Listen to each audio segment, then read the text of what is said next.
is it important to know these things? Let's just look at our world and ourselves, our lives, and everything that we are experiencing in our day-to-day lives. We go through these changes in these phases of life. And there has to be a reason why nature has it that way. Why we have these phases. We say, oh, you only live once. We say that to young people, enjoy it while you can. But the truth is, you don't only live once. You live more than once. But you will live as many times as you have to in order to get it right. That's the problem. So if we don't take that into account, then we just keep recycling and recycling and recycling. That's one problem. The second problem is that while we are able to see the temperamental changes and traits and variations that occur physically, we don't think about the spiritual purpose of these temperamental phases. Nothing, absolutely nothing exists in creation, in the universe, without a purpose. Nothing. So it's our responsibility to understand the purpose of everything. Now, it's easy for me to sit here and tell you these things, but indeed, or in fact, for me, it was a very painful process of my own experiences, my own painful experiences, not only with myself growing up, but also with my children, raising them and making all the same mistakes, which now I'm able to kind of step back and look back and see, oh, wow, I could have been different. Everything could have been different. Let's look at these four phases, these four temperamental phases from a spiritual point of view, not just earthly. We talked about how in childhood, the child is carefree, the child has no responsibilities, but the child gradually begins to learn about cause and effect. And cause and effect is the beginning of learning about responsibility. If you do this, this is what's going to happen. If you do that, that's what's going to happen. But as parents, we don't teach that to our children spiritually because we ourselves don't even know it. And we have to begin to learn to become children in creation, children of the universe. And if you're a child of the universe, you have to learn about the universe, how the universe operates. Just as children, when they're growing up in different societies, have to learn about how their society functions. So if you're a child growing up in Mongolia, let's say, you have to learn how things function, how the society functions in Mongolia as opposed to in California. In the same way, we are living in creation. We need to learn how creation really operates, and we need to learn the rules in creation. And that's what spiritual laws are. They are the rules in creation. And the rules always take effect. Always, always take effect. You can't get around them. You just cannot get around them. The other thing is, as children, we begin to learn to manage our emotions. So if a child is having a tantrum, the parent says, okay, time out. But you don't, while you say time out, you allow the child to discharge those emotions. As the child gets older, then the child begins to learn how to self-regulate. When children are not encouraged to learn to self-regulate, they become tyrants to their environment, to everybody else around them. So that's something we have to pay attention to because we are children of creation. So we become tyrants in creation. We want what we want. We take what we want. We don't think about the consequences. We're being like spoiled children. All right. Now, let's look at the next phase. adolescence. The adolescent, from a spiritual point of view, the adolescent is trying to find himself or herself, trying to determine, who am I in this great creation? Where do I fit in this creation? What are the attributes that I have that I can look deep inside myself and discover or identify, and how can I build up on it? How can I express myself as a full-fledged human being? Again, as parents, we want to see our adolescents become full-fledged human beings. But what often happens is that the adolescent is pushed into paths that will satisfy societal demands and societal wishes. There is no attention paid to the true spiritual characteristics or gifts of the individual. And so many adolescents find themselves constantly in a battle with themselves, because they look around them and what's around them is pulling at them and making demands on them. And what's inside them, which is what they really, really want and need, becomes silenced. And a lot of adolescents suffer from inner conflict all the time, all the time. And then, you look at adulthood. In adulthood, as spirits, we should be coming to terms with who we are. We should have determined what we are and who we are in creation, in the universe. But we haven't. And the reason we haven't is because we are trying to become who we are in the society in which we live. We're not looking at the greater universe. And in fact, what we need is to be what we should be in the greater universe, to express our gifts within the universe, not just for the company that you're going to be the CEO of,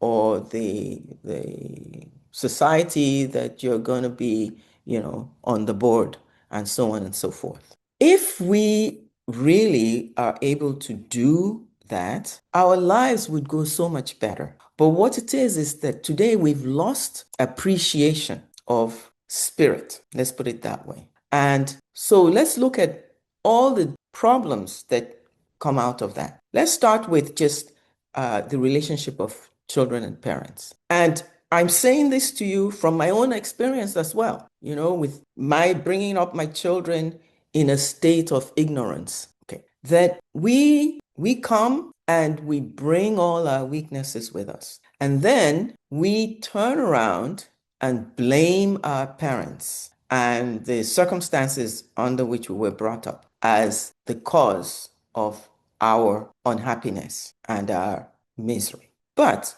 we don't take into account a couple of things. The first is, if we take the spiritual laws into account, then we will consider a couple of possibilities. First possibility is, well, I must have been drawn to this place, to these parents, to this situation, because there's something I need to learn from it. Two, if there's something I need to learn, I need to open my eyes. And if you open your eyes, then you begin to realize that the flaws, the faults, the weaknesses that you identify or perceive or see in the people around you, whether it's parents, relatives, siblings, are only a reflection of your own flaws, weaknesses, faults. It cannot happen unless you are open to that possibility. And we are notoriously blind when it comes to ourselves. But if you can begin to appreciate that the laws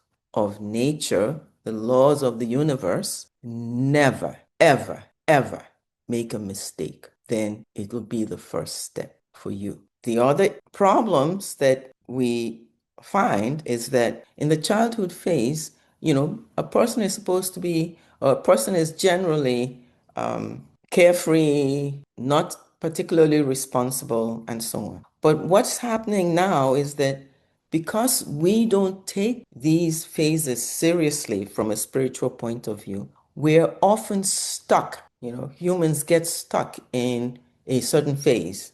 So a person who's stuck in the sanguine temperament is irresponsible, pays no attention to consequences, is temperamental, we say, flies into a rage at the slightest thing and basically has a tantrum and becomes and tyrannizes their surroundings. And we know many people who are like that. They're adults, but they are stuck in the childhood phase. In order for that to change, they themselves have to come to some self-recognition.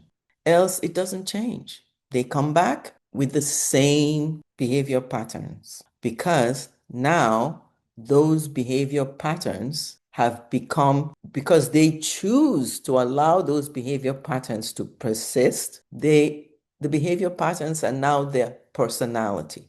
They leave this world, they come back with the same personality. Now we say they. I could just as well say we leave this world and we come back with the same personality.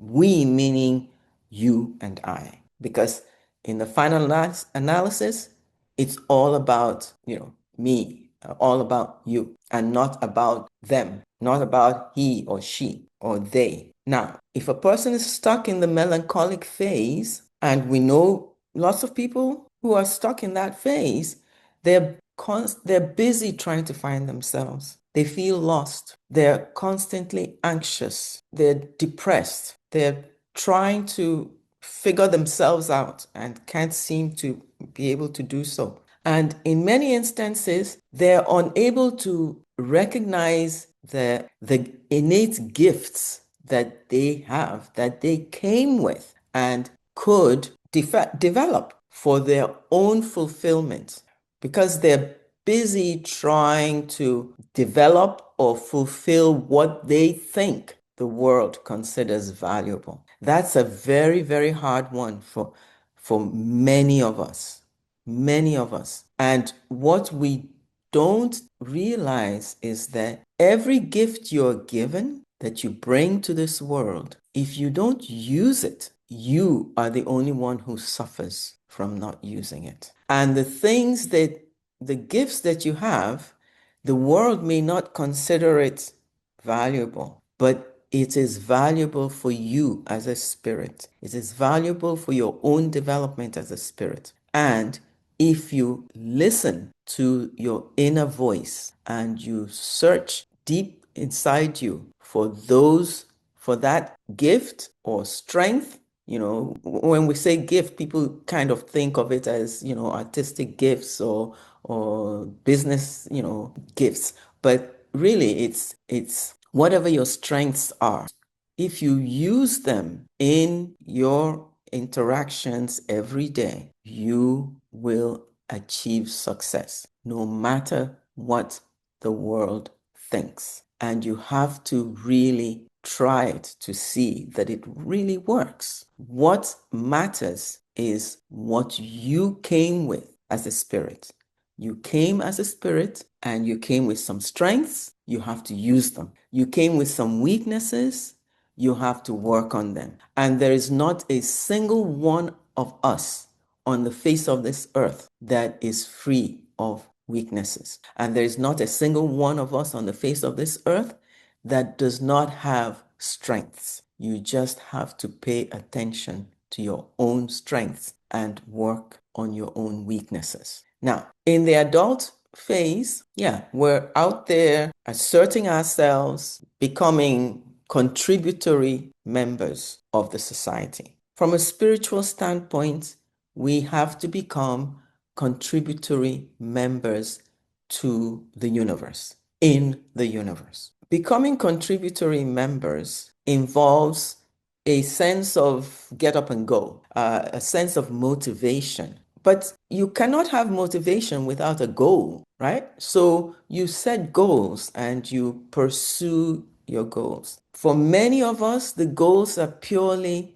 material goals. And we busy trying to jostling for position in the pack, you know. And then people who get stuck in that phase become, they're caught up with competition, with dominance, all the physical animalistic traits and tendencies now come to the fore. And only because the spirit has been relegated to the background. Because when the spirit is not relegated to the background, then the spirit has spiritual goals, not just material goals. Then the spirit is interested in contributing to the universe. And you cannot contribute to the universe unless you're quite acquainted with what the universe actually wants from you